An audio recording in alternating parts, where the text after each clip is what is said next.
Le rêve que je voulais accomplir, c'était pilote d'avion. Mais bon, vu ma situation, pilote d'avion, c'est raté.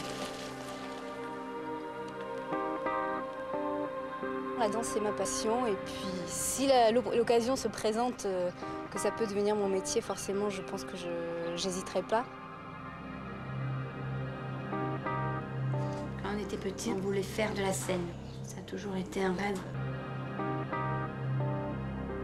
Depuis que j'ai commencé la danse, je me suis toujours dit que je serais chorégraphe et je suis têtu.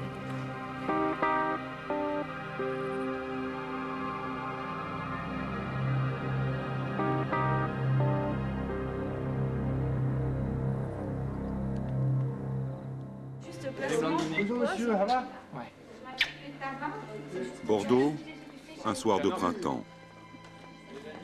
Sous la direction de Pascal, la Klaus Compagnie prépare sa prochaine création, Roméos et Juliette. Tous les membres de la troupe, valides ou invalides, sont là.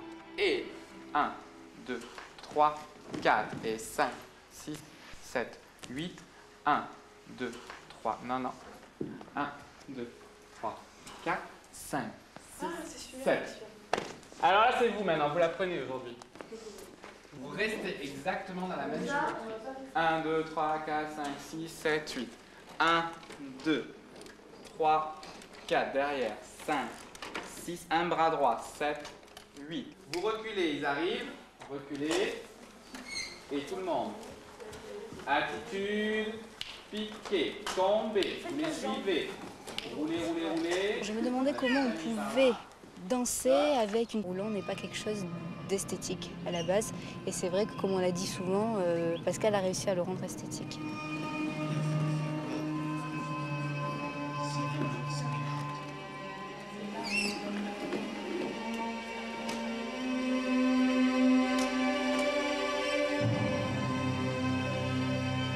J'ai beaucoup travaillé sur moi-même, avec eux, les observer, voir tout ce qu'ils étaient capables de faire et ce qu'ils n'étaient pas capables et essayer de leur faire quand même.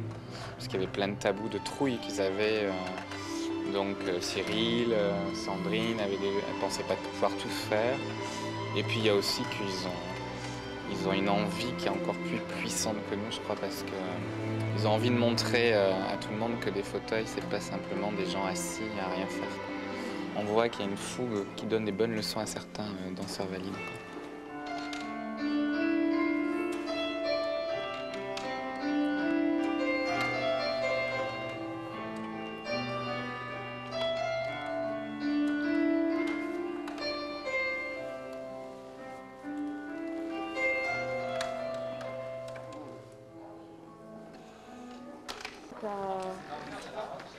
Tu dois avoir, vas-y, remonte. Tu dois avoir 30 cm de pas. Donc tu peux reculer un peu plus vite, vas-y, essaye. On voit un bon groupe qui est toujours prêt à rigoler, tout ce qui est trajet ou pour aller au spectacle, les maquiller, tout ça, c'est toujours des bons moments qu'on passe avec eux.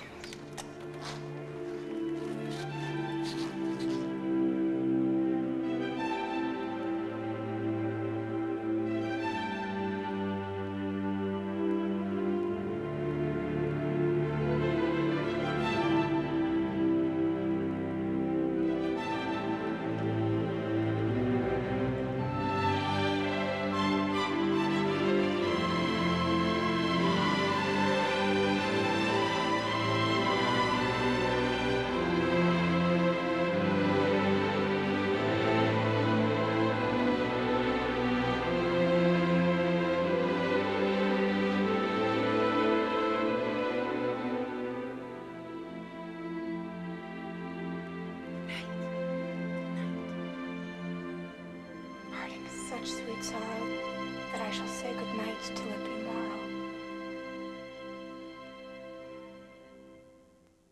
Un épanouissement total, c'est trop intéressant. Ouais. C'est vraiment passionnant. Même rien que les répétitions, on a envie d'y aller. Je sais pas, c'est une excitation même intellectuelle très forte.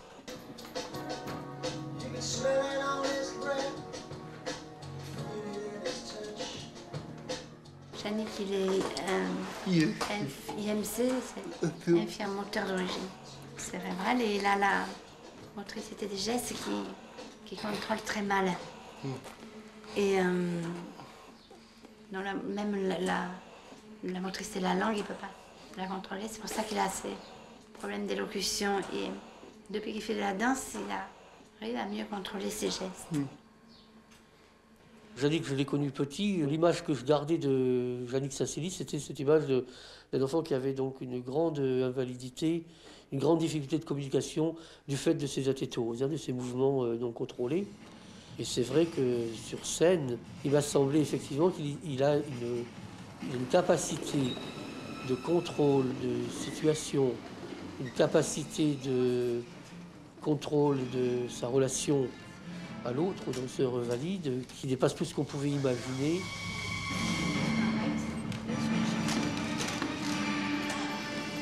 Quitte à ce que je me mette par terre.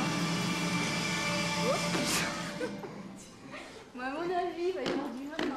Celui-là, vous pouvez essayer de carrément, puisque maintenant que tu l'attrapes, de carrément être ensemble, Ouais. les visages Mais collés joue à joue. Ce que j'ai observé dans mon travail, c'est que les personnes qui ont un handicap de naissance, qui se sont construits avec leur handicap, ont souvent des difficultés à rentrer en contact avec le milieu des valides, parce que c'est un milieu auquel ils ne sont pas forcément habitués, ayant souvent, de par leurs histoires personnelles, un long vécu institutionnel ou un vécu d'hospitalisation, et qui fait qu'ils se sentent souvent très mal à l'aise et n'osent pas aborder les personnes valides. Je crois que la réciproque est tout à fait vraie. Une personne qui accepte de se montrer en public avec son handicap, c'est un peu comme le théâtre, hein, ça a une fonction cathartique. S'exposer au regard d'un public, c'est chercher à se dépasser et c'est faire un travail sur soi-même. C'est incroyable, je ne pensais pas qu'il y aurait des gens qui auraient été intéressés par moi, quoi, pour monter sur scène. Je ne pensais pas qu'il y aurait un public qui serait venu, qui aurait payé une place pour venir me voir. Moi, je ne suis pas toute seule, hein, bien sûr. Et pourtant, ce soir, à côté de Bordeaux, le théâtre des 4 saisons est plein à craquer. tu veux qu'on vas-y, je te sers. Je sais pas trop. Tu vas finir avec le blanc. En coulisses, on cache son trac comme on peut. Première vraie scène, premier vrai public et première tout court de Roméo et Juliette.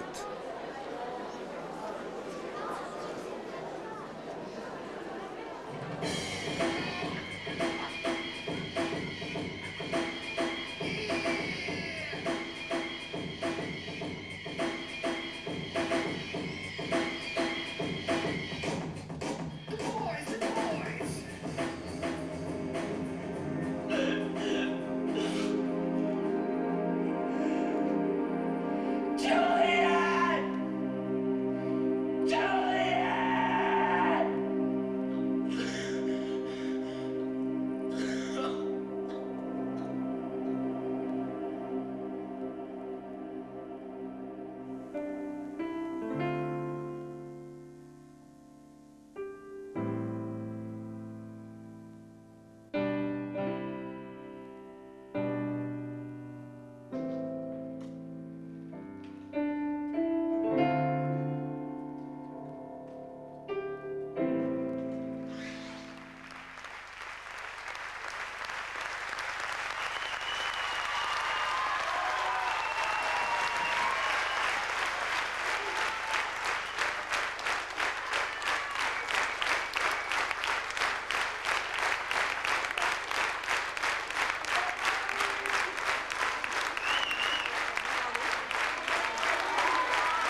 bonjour. Bonjour monsieur, j'ai téléphoné il y a à peu près un mois pour avoir des renseignements par rapport à un transport avec des personnes handicapées pour le week-end du 8 mai en direction de Nice.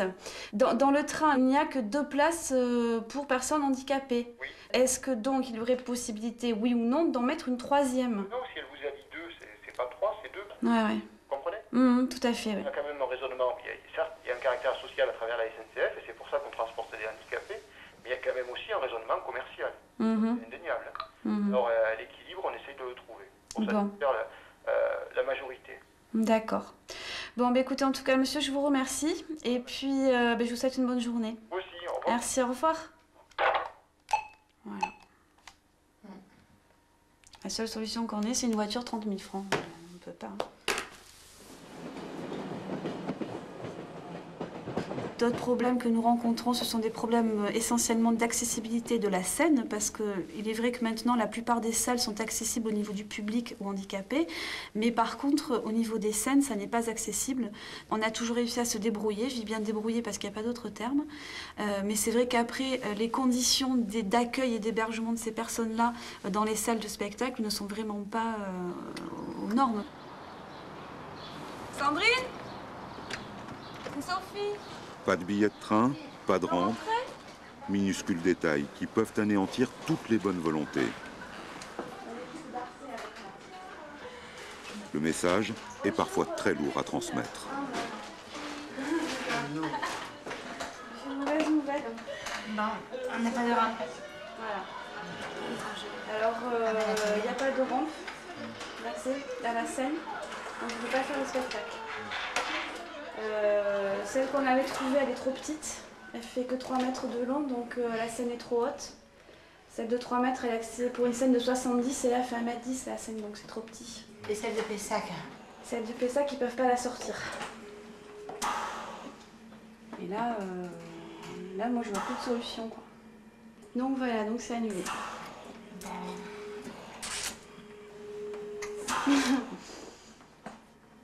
C'est bête, hein, pour un détail. Comme ça... Un détail, tu l'as bien dit. Un détail, mais un détail. Et en fait, ça, il est interdit de danser, quoi. Pas de danser, mais de scène. Oui. Voilà. Parce que oui, on peut danser chez nous. nous. Comme beaucoup de salles. Nous, mais pas sur scène. Donc voilà, faut pas qu'on se démotive. Hein. Parce que sincèrement, vu tous les obstacles qui se présentent, faut vraiment y croire, en vouloir, tu vois. Parce que je comprends qu'il y a des gens qui se découragent.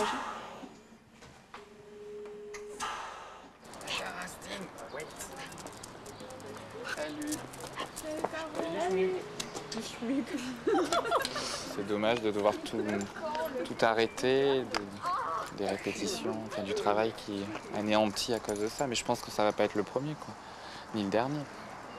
Donc, parce que c'est vrai que ça nous est déjà un petit peu arrivé, mais on avait trouvé des solutions et que là, on n'en trouve pas. Et ça montre bien où on en est encore pour le handicap, dans le monde artistique. Hein. Ça ne nous empêche pas de continuer.